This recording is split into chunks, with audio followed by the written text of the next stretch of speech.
আলমারি কিনতে যাচ্ছেন? তাহলে এই ভিডিও না দেখে একদম যাবেন না। দেখতে সুন্দর হলেই আলমারি ভালো হয়? সত্যিটা জানলে অবাক হবেন।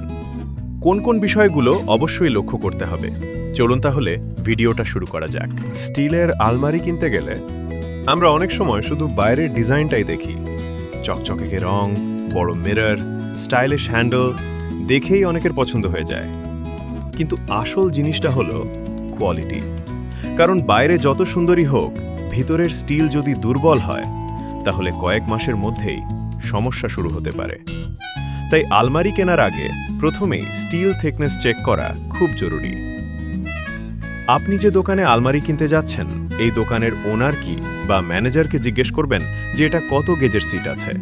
কারণ অনেক সময় দেখা যায় 27 গেজ আর 24 গেজের আলমারি আপনাকে 22 আর 24 গেজ বলে বিক্রি করে দেয়।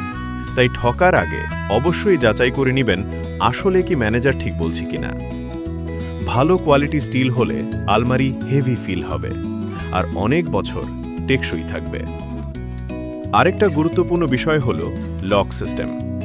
কারণ আলমারিতে আমরা শুধু জামা কাপড় রাখি না, অনেক দরকারি ডকুমেন্ট, টাকা আর মূল্যবান জিনিসও রাখি। তাই একটা স্ট্রং লক খুব জরুরি। ভালো মাল্টিলক সিস্টেম থাকলে নিরাপত্তা অনেক বেশি থাকে। এখনকার মডার্ন স্টিল আলমারিগুলোতে লকার আছে, ড্রয়ার আছে, হ্যাঙ্গার সেকশনও থাকে। কিন্তু শুধু বাইরে বড় হলেই হবে না, ভিতরে ইউজেবল স্পেস কতটা আছে সেটাও খুব ইম্পর্ট্যান্ট। অনেক আলমারি দেখতে বড়, কিন্তু স্টোরেজ খুব কম। আরেকটা বিষয় অনেকেই খেয়াল করেন না, সেটা হলো পেইন্ট কোয়ালিটি আর রাস্ট প্রোটেকশন। ভালো পাউডার কোটিং থাকলে আলমারি অনেক দিন নতুনের মতো থাকে।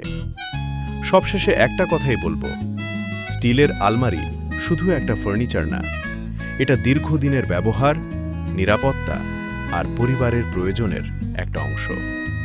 তাই শুধু ডিজাইন দেখে না কিনে কোয়ালিটি, লক, স্টোরেজ সবকিছু ভালোভাবে চেক করেই সিদ্ধান্ত নিন। ভিডিওটা হেল্পফুল লাগলে চ্যানেল সাবস্ক্রাইব করতে ভুলবেন না। আর ভালো মানের স্টিল আলমিরা কিনতে অবশ্যই আমাদের সাথে যোগাযোগ করুন। আমাদের কন্ট্যাক্ট নাম্বার ডিসক্রিপশনে দেওয়া আছে।